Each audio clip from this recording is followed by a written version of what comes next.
Head of Queensbury Promotions, Frank Warren, joined the White and Jordan show yesterday. Had his say on Conor Benn's return to the ring.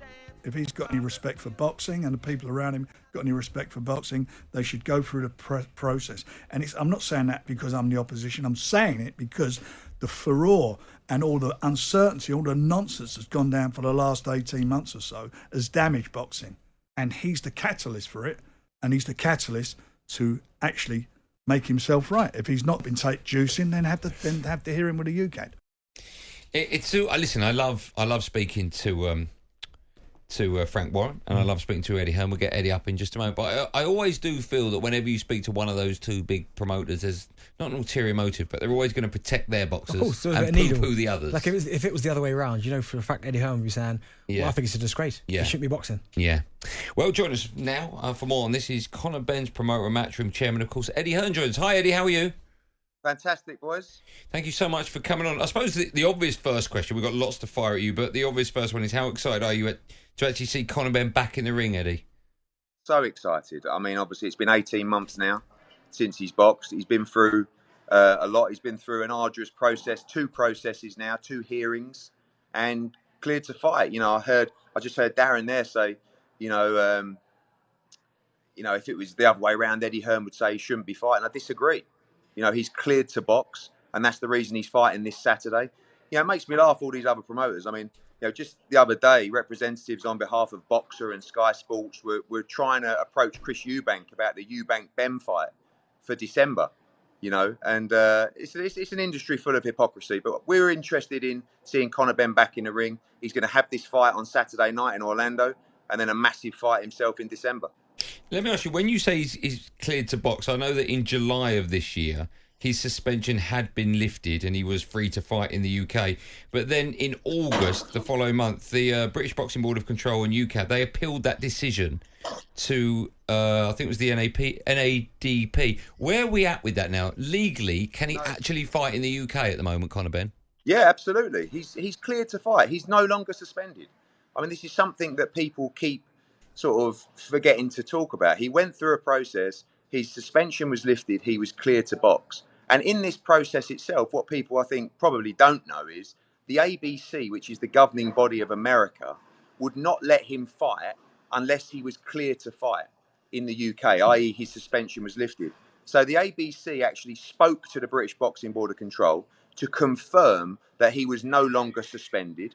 Once they were aware of that and that was confirmed, they cleared him to fight. Then the Texas Athletic Commission, where he is licensed, then cleared him to fight. He's had to undergo multiple testing procedures during this camp as well over the last 12 weeks. Florida wanted to see all of that, and once they saw it, and they actually requested additional testing, which occurred as well, he's cleared to fight. So I think people, I saw a lot of things saying, he's hopping around the world to fight. No, the ABC of America spoke to the British Boxing Board of Control to confirm that he is not suspended, and ultimately he is clear to fight. So, Eddie, how come we didn't end up fighting here then? Because you're thinking it's his first fight back. Obviously, he's had a lot going on over the last 18 months. You'd have thought his first fight would have been back, obviously, on UK soil. Why has that not happened? Because he's already licensed with the Texas Commission, as he has been for the last couple of months. There was a slot available on this show. I expect his next fight to be in the UK. In fact, as soon as we finish this fight, we'll be putting in a request for him to box in December in the UK. We have shows all around the world, and this was the slot that he took, and it's the first fight back, and then we'll move on to a fight in December, which we hope and believe will be in the UK.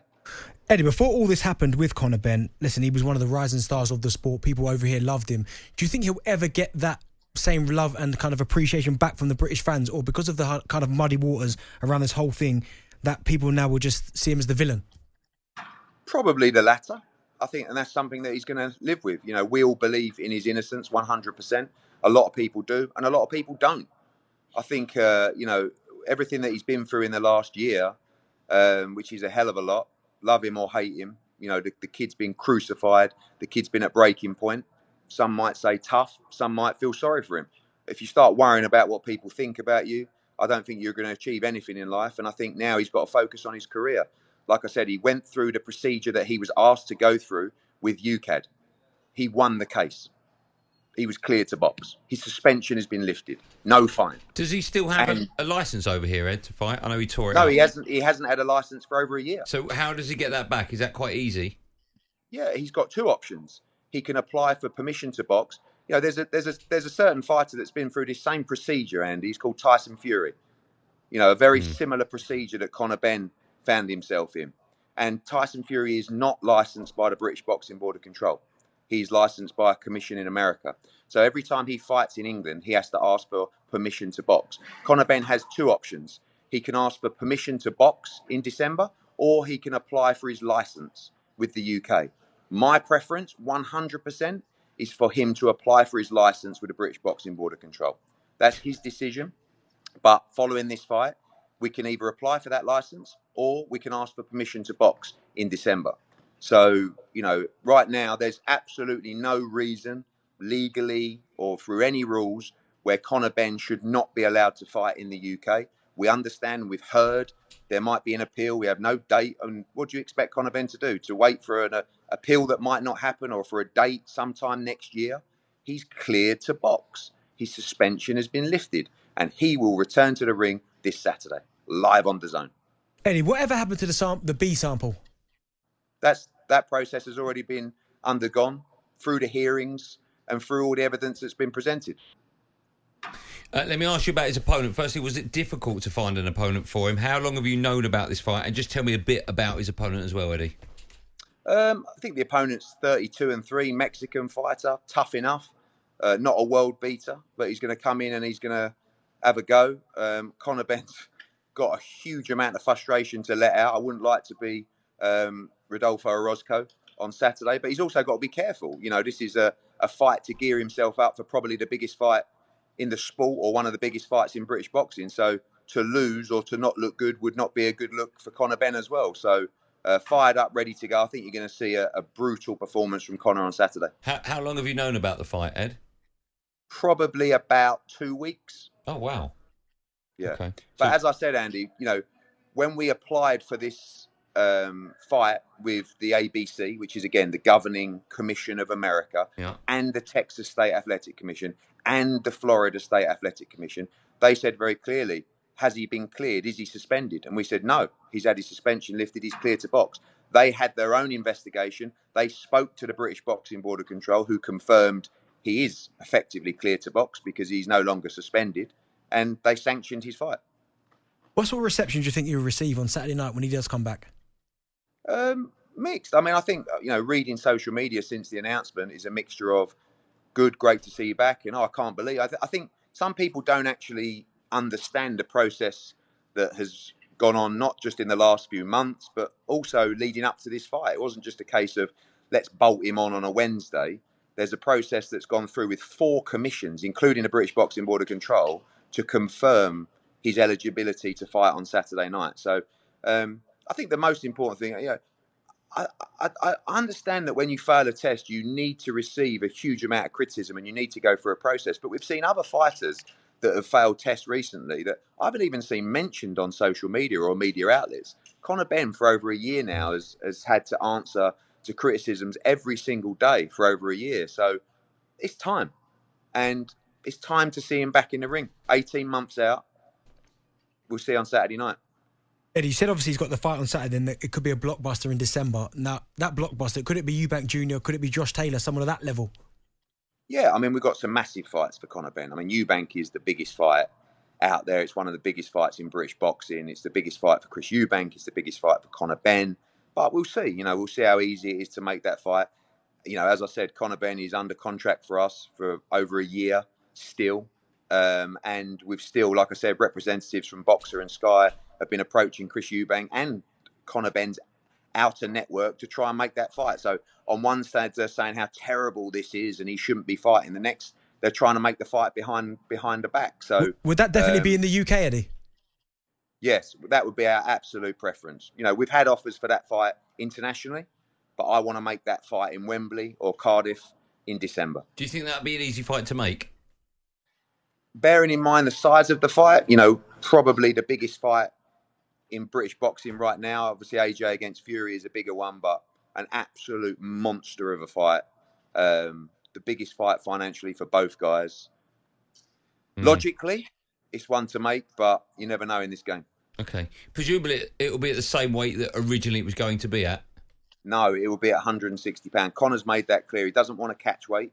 He wants to make sure Eubank comes in at his fighting weight, which is £160. So the first fight was made at 157. This one, 160, no problem. And have any discussions started with this fight? Yes, absolutely. Yes. I mean, Kalle Sauerland, who is Chris Eubank's promoter. Yeah. We know that Chris Eubank is a free agent from a network point of view. There's been many conversations with myself and Frank Smith and Kalle Sauerland to make this fight. As I said, the biggest fight financially for both. So let's get Saturday out of the way, and then we go from there. How far? I know he's been out the ring 18 months, but how far away do you think he is from maybe potentially challenging for a world title? Well, I mean, look, there's two things. Before obviously this happened, he was top 10 and top 5 with most governing bodies. So 147, he's coming into this fight, I believe, at 154. 147 is going to be a little bit of a struggle for him. But, as I said, if he fights Eubank, he's up at 160. But he's asked me for the biggest fights out there. And if it's not Eubank, it's Kell Brook, it's Josh Taylor, it's any of the big American names. He wants everybody ASAP. I should ask you, Eddie, before I let you go, that it's been a long, tough 17 months for Conor Benn and everyone associated with him. And like him or loathe him, mentally, that's going to take its toll. How is he? Is he okay? Is he doing well? Do you know what? I think people don't really care, Andy, like how he really is. I think what I saw over the last, particularly 12 months, of a kid completely broken, and whatever you think, I've backed this kid because I believe he's innocent. And I've had, only a small percentage of the stick that he's had, but it's been bad enough for me. So I can't even imagine what he's had to go through as a young man. I think the strength that he's shown has been incredible. And as I said, I will always have his back because I 100% believe in his innocence. But as I said to him the other day, everybody else who's failing these tests, I don't even see tweets. I don't even see stories. So for some reason, you're the guy that's had it right in the neck, and now it's time to fight. He hasn't boxed for 18 months. Financially, it's broken him. He's spent hundreds of thousands on scientific investigations, in lawyers, in the whole process. And, it's time for him to fight. And for those people who say he shouldn't be fighting, it's like, he's been cleared. His suspension has been lifted. What do you want him to do? Just sit there for another 6 months, wilting away? Like, he's been through the WBC hearing. They reinstated him in the rankings. He's been through the UCAD hearing. They cleared him. They relieved his suspension. They didn't fine him. He's cleared to fight. It's time. And on Saturday, you're going to see one of the best young fighters in the world begin his career once again. I can't wait. Well, listen, Ed, thank you for coming on. Just personally, it's never easy, when you go through this. If you're a sports person or for whatever reason, if you're accused of doing something like this and then you come out the other end of it. So from a humane perspective, will you pass on our best wishes to him and I hope it mentally he's in a good state and he comes through this unscathed? Yeah, I believe he's going to come on shortly or later this week before the fight to talk to you guys. So, okay, like I said, he's been through a lot. You don't have to love him. You can hate him if you want. No, but he's a human being after all, right? Yeah. But people don't really care, Andy. We see that in the media all the time. We can talk, we can say nice things, but deep down, it's only when something happens to somebody bad that people start showing remorse. We'll see. It's time. I can't wait to see him back. Okay, well, listen, thanks so much for coming on. I appreciate it. Where are you, by the way? It looks like you're in the departure lounge at an airport. Are you off somewhere? I'm in Orlando. We're at the show. I've got all these. Okay, you're there. Okay, you're there now. Yeah. I've got all the media waiting to just take chunks out of me in all these interviews after you. So okay. All right, well, good luck with that. I thought you were going to go on a ride at Disney World. Listen, thank you again for your time. I know you're a very busy boy. Really appreciate it. Cheers, here on Drive at talkSPORT. Cheers, boys. Thanks, take care. There you go. That was, of course, the Matchroom chairman, Eddie Hearn, giving us his view on Conor Benn's return to the ring this weekend. Is it a bad look for the sport or is it fair game? How big would Ben Eubank be? talkSPORT Drive. Super opinionated sporting debate. Monday to Friday afternoon from 4 on AM, on DAB, via the talkSPORT app and on your smart speaker. talkSPORT.